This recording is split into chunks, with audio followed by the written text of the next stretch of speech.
For today's video, welcome to my YouTube channel, Ricky Uragon Vlog. Paki-like, paki-share at paki-pindot na rin po ang ating notification bell para updated po kayo sa aking mga susunod na gagawing videos. Ang atin pong video sa araw na to ay about nga po sa ating internet connection sa Globe. Kasi po ang aking internet connection po ay nag-LOS or kulay red na siya po mga kapatid. Tuturuan ko po kayo kung paano gamitin ang Globe One app para mag-message nga po sa Globe One app at para malaman natin kung bakit nag-LOS ang ating internet connection. Tara, let's go mga kapatid!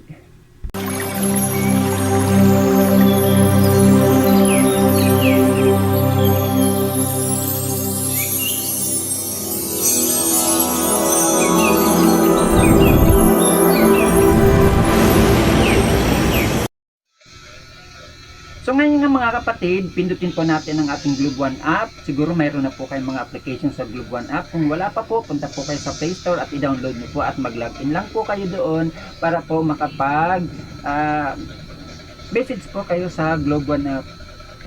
So ito nga mga kapatid, pinindot ko na po ang ating Globe One app. Pagkatapos po, dito na tayo dinirekta ng ating system.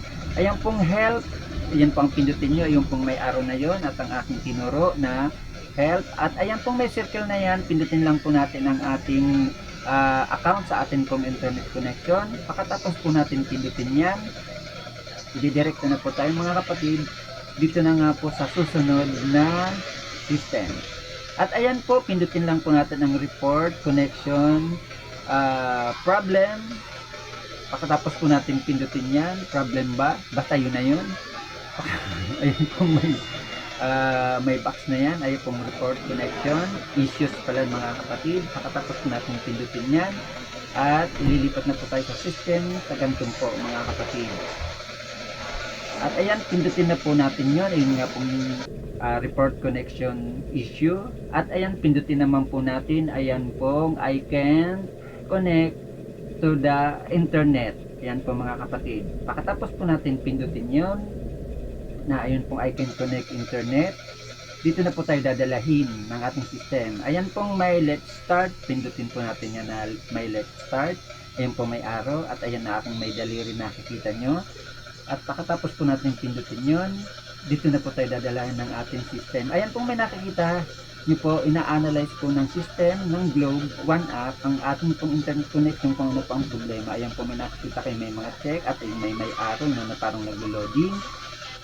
At ayan po mga kapatid, wala naman daw pong problema ang aking internet connection. I-troubleshooting ko lang daw po mga kapatid, sabi niya, ng Globe One app. Pagkatapos pindutin po natin yan. At ayan po ang mga nakalagay.